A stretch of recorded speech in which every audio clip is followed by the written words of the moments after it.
L'année dernière, que le Mirasur, il a consommé 10 000 km de papier film. Comment c'est possible? Comment on est arrivé à ça? Comment le monde est arrivé à ça? On ne veut plus faire partie de ça.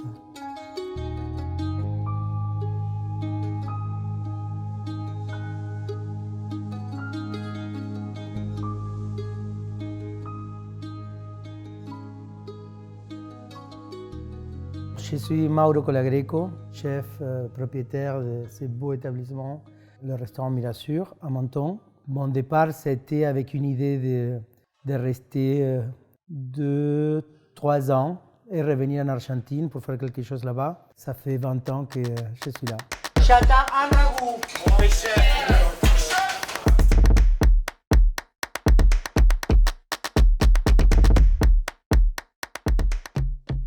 J'ai défini comme une cuisine méditerranéenne, car nous sommes en Méditerranée, comme vous pouvez le voir, mais une cuisine qui n'a pas de frontières.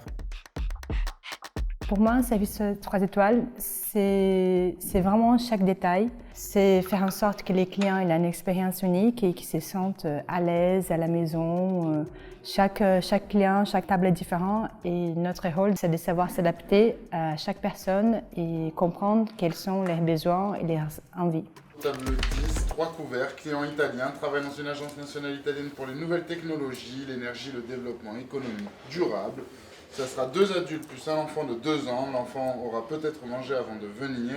Monsieur, lui, ne mangera pas de tripes. Pas d'abat de manière générale. Pas de ratatouille. Pas de ratatouille. Pas d'aubergine. Pas de courgettes. Ok. Course, on y Pas va de avec poisson, pas de du viande, caviar. pas de gluten, pas de fromage, pas de beurre, pas de lait, C'est un pas vegan. de crème. Ta sœur. Non, mais j'allais l'envoyer à l'hôpital. L'erreur de beaucoup de chefs, c'est de faire une cuisine soi-disant pour un guide.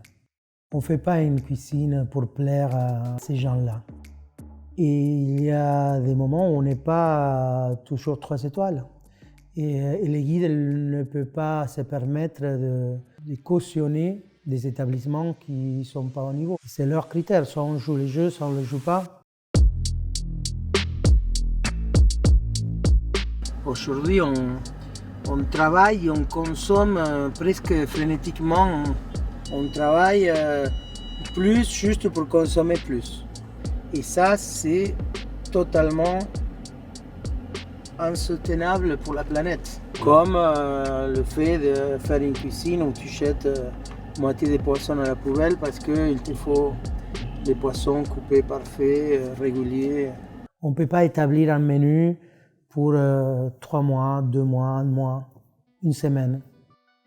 Si on veut suivre la nature et respecter la nature, on doit oublier la conception qu'on a du menu, qu'on a eu pendant 100 ans. Nos grands-mères ne cuisinaient pas la même chose pendant 1 mois. Chaque jour, c'était quelque chose de différent, mais elles suivaient vraiment la nature. On a notre propre jardin à 300 mètres, donc j'ai dit que nos légumes, on sert nos légumes encore vivantes. Comprendre un produit ou connaître un produit, ce n'est pas seulement de le voir, le regarder et dire il est bon, il n'est pas bon. Connaître un produit, c'est de voir comment, dans quelle terre il a poussé, il a grandi, est-ce qu'il a été produit avec des chimiques. Ça, c'est grâce au jardin que j'ai pu me remettre toujours en question. Quand j'ai envie d'être tout seul, je vais au jardin, je commence à piquer des graines, à couper des bourgeons. Quand on est arrivé, tout était plein de cailloux, la terre elle était vraiment très très dure. Et donc on a commencé à travailler en permaculture. Donc ici on prépare, on a les dernières choux parce qu'on est dans une période de transition entre l'hiver et le printemps. On se nourrit très mal aujourd'hui, qu'il faut revenir justement à produire nous-mêmes nos aliments. Je le fais au restaurant, mais mes enfants aussi se nourrissent de ça et je pense que dès qu'on a la possibilité d'avoir un peu de terrain, tout le monde devrait le faire.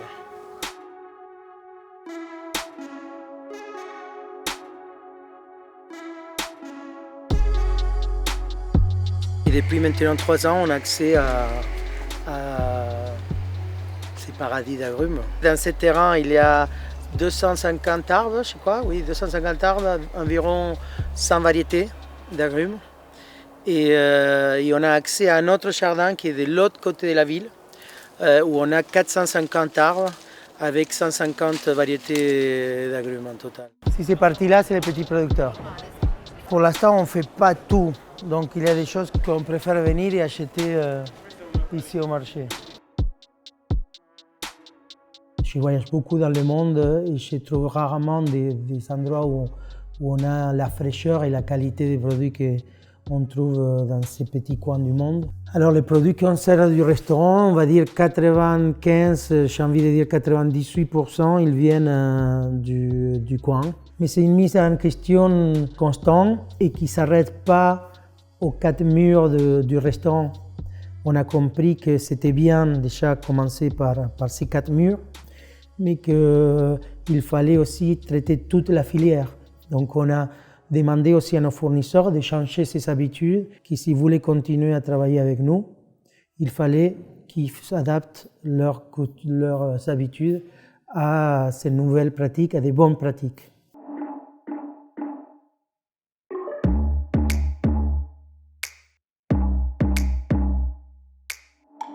En fait, Kevin, il travaille déjà à la base avec des très bonnes farines, parce qu'il faut savoir qu'avec les blés, ils ont été très modifiés après la Deuxième Guerre, et donc ils deviennent de plus en plus moins digestes. Le côté sans gluten, tout ça a beaucoup pris d'espace dans le métier, alors qu'à la base, c'est l'antithèse du métier de boulanger, qu'on soit clair, quoi.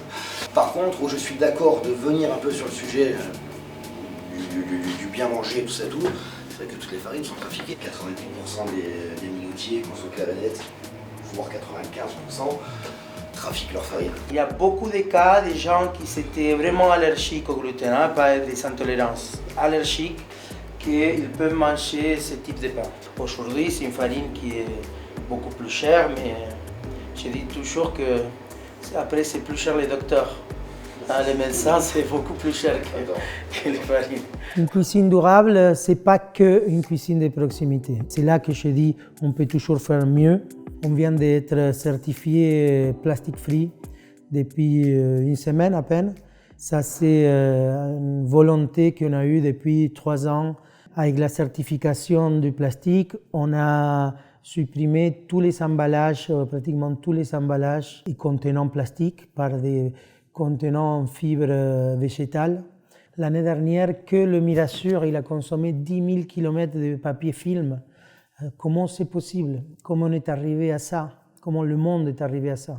On ne veut plus faire partie de ça. Son rêve, c'était d'enlever complètement la plastique au Mirasur. Donc d'un jour à l'autre, il voulait qu'on enlève complètement la plastique. Donc le problème, c'est pas la plastique, le problème, c'est l'utilisation qu'on fait, les mono-usages, les prendre, ouvrir, jeter. De ce moment-là, j'ai commencé à réfléchir que c'était, avec Chef Mao, c'était franchement très difficile de faire cette démarche-là à tout le monde. On a changé presque tout en cuisine. Quand on a fait l'audit, on était au 86%. Je pense qu'aujourd'hui, on n'est pas loin de 90-95% de plastique enlevé en cuisine. Je ne peux pas changer le monde, mais au moins, peut-être qu'on peut donner quelque chose à rien. C'est un petit investissement en plus qu'on doit faire. Quand je mets ces quelques centimes en plus, je pense à mes enfants et c'est qu'on va devoir payer encore plus à cause du changement climatique, les catastrophes naturelles. Si on pense intelligemment, c'est beaucoup moins cher de travailler sustentablement que pas faire attention. Les vrais changements viennent de la terre. Mon illusion, c'était que le restaurant et qu'il soit juste la vitrine de notre jardin.